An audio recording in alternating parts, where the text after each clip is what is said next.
Hablemos de las crisis en Sonora. Hay personas en política que creen que atender una crisis, darle seguimiento a un problema de manera eficiente es símbolo de debilidad, porque así no pueden administrar los errores. Y cuando esas personas se unen en el servicio público, entonces los poderes se unen para evadir esa responsabilidad. Se hacen el paro, pues. Y enlistamos 10 crisis aquí en Sonora, que tienen la característica de cómo las autoridades se unen para resolver la crisis o para no resolverla. La primera crisis es el derrame de hidrosulfuro en el municipio de Naco. Nos quieren conformar diciéndonos que Ferromex ya lo va a reparar, pero ahorita ya hay daños que enfrentar y no sabemos cuál es el camino, ni tampoco cuánto tiempo va a llevar la reparación de ese daño. La segunda y la tercera crisis tiene que ver con esta idea de mega inversión que nos anunciaron y en la que se ha avanzado en el puerto de Guaymas, para que llegaran más barcos, más buques, y sí llegó el mayor buque cargado de huachicol fiscal. El resto también ha sido de esta inversión para que un país haga negocios con otro, a costa de ser el patio trasero, a costa de que acaben con nuestro Golfo de California y también con la actividad pesquera, que entre Sonora y Sinaloa es las que aportan el 60% de los alimentos del mar a este país. El cuarto tema es el incremento de reclutamiento infantil. De un año a otro, 2023 a 2024, incrementó 1.150%. El crimen organizado ya encontró su fuente y 6.000 niños están en riesgo de ser reclutados. No hablar del tema no lo resuelve. La remediación del río Sonora. Ese daño que se causó hace más de 14 años implica 20.000 millones de pesos, pero entre lo que se ha invertido y lo que se anuncia que se invertirá, apenas llegará a menos de 3.000 millones de pesos. Esto seguirá siendo una crisis. Tráfico de influencias. Sí, personas que son servidores públicos de alto nivel dan permisos, condonan impuestos para que se abra una empresa donde los dueños de esa empresa también son socios de los funcionarios en otras empresas. Las carreteras no han dejado de ser crisis. Transitar por este estado es inseguro, las carreteras llenas de baches. Y en contraste tenemos una inversión de miles de millones de pesos, que se imaginan ese dinero para reparar nuestras carreteras, pero es una obra que se quedó inconclusa y reservada su información por 5 años. Estamos hablando del Tren Fantasma. Hay otras 2 crisis que suman una, porque tiene que ver con la salud, dengue y riqueza. Somos número 1 a nivel nacional. ¿Sería por falta de prevención? Van a decir que fue por el incremento en las lluvias. Y hay 2 temas a los que no se le ha podido bajar el ruido de la opinión pública. Tiene que ver con el Hospital Dr. Fernando Carranza del ISSSTE y con la manifestación que tiene más de 3 meses por fuera del Congreso del Estado. Estos 2 temas los vamos a detallar. El Hospital Dr. Fernando Carranza del ISSSTE aquí en Hermosillo, que gracias a trabajadores, pacientes, jubilados, familiares, hemos podido imaginar cómo se recibe el servicio de salud y cómo trabajan. Trabajan a oscuras, sin electricidad, donde fallan los aparatos a los que están conectados los pacientes, cómo entra el drenaje al sótano, a la cocina, a rayos X, a urgencias, cómo el cableado expuesto corre riesgo de una explosión al estar cerca de una toma de gas LP, cómo se gotea aunque no llueva, cómo incumplen cada norma hospitalaria al poner mini split en vez de suplir los aires acondicionados centrales, o cómo los desechos están cerca de un almacén de alimentos y medicamentos. No hay salida de emergencias, ya ha habido conatos de incendio, la cocina y la lavandería han sido cerrados. Y se ha anunciado una inversión para quitar estos riesgos, pero esa inversión camina sin mucha claridad para los trabajadores, sobre todo para los pacientes, porque primero mandan camas eléctricas antes que reparar una red eléctrica que no saben por dónde pasa porque no encuentran los planos, o también mandan aerocoolers o pintan antes de reparar el techo.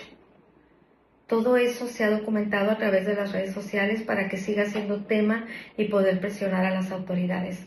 Protección Civil del Gobierno del Estado hizo un levantamiento de las condiciones en las que está el edificio y en las que están operando. Se lo solicitamos y nos lo negaron. Se lo pedimos al ISSSTE federal y nos dijo que sí, que nos los entregaba el 30 de julio. Después nos pidió prórroga para el 8 de agosto. Pero en lo que eso llega, nosotros ya tenemos una copia que está firmada por quien elaboró este levantamiento y también firmada por las autoridades del hospital que dieron fe de este levantamiento. Ninguno de los parámetros que deben de tener sí, tienen sí. Todos están llenos con el no. No cumplen ninguna norma que debe de atenderse para que ese edificio esté autorizado en materia de protección civil. Waldos, que es una de las 4 tragedias que ha pasado aquí en Sonora y es la más reciente, tenía 14 observaciones y aún así sucedió la tragedia. Esta tiene 42 observaciones. 42 observaciones que deben de atenderse para que el hospital pudiera operar. 42. Una tras otra. Y sigue operando y se sigue reparando. No hay un plan para resguardar la seguridad y que avance este proyecto. Y si lo hay, lo desconocemos.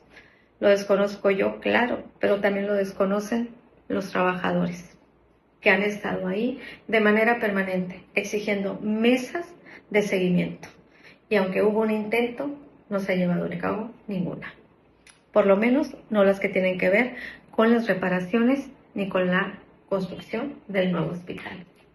Esto es una bomba de tiempo mientras se recibe atención, mientras se repara, porque se hace las reparaciones arriba del personal y de los pacientes y de las personas que están esperando, pero también por la cancelación de servicios.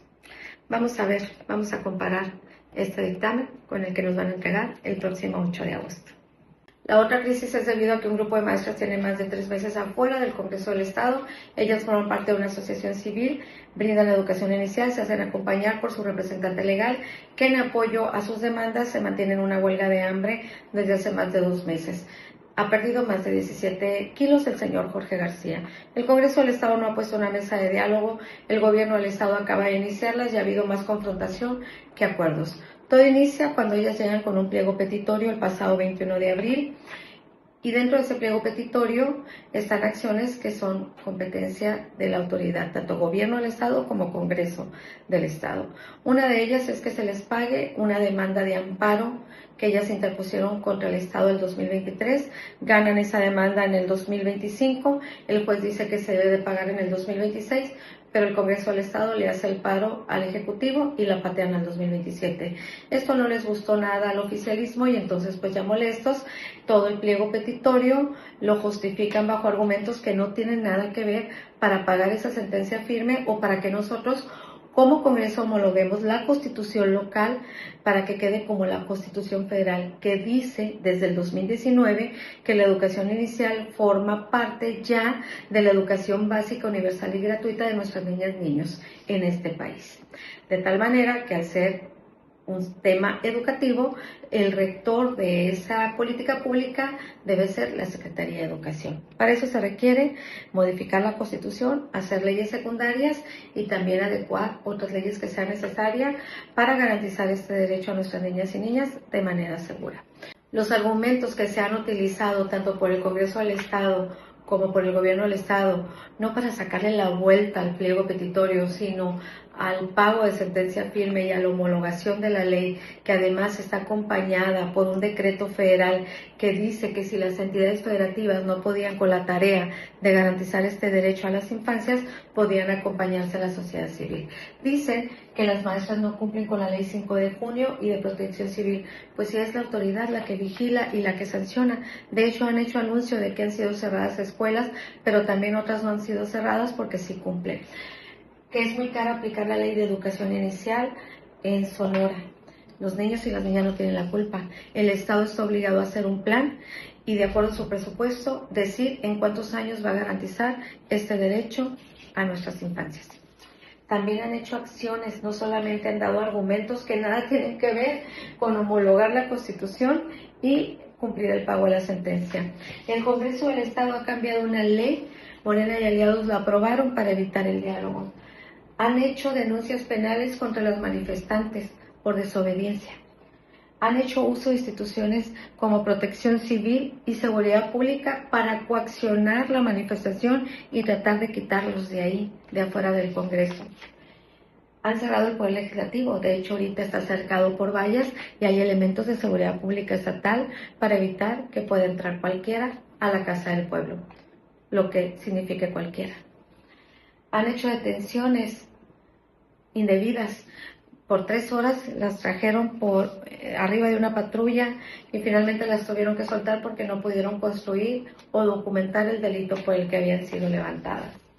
No atendieron la crisis y empezaron a culpar a todos, incluso a la oposición. Le apostaron también a que esto se calmaría porque hay mal tiempo, el clima, la lluvia, el olvido, que la gente no opinara del tiempo. ¿Y qué dice la Comisión Estatal de Derechos Humanos sobre el ISSSTE y sobre la manifestación en Coabapán? No ha dicho nada, se ha quedado callada, siendo cómplice también de otras autoridades.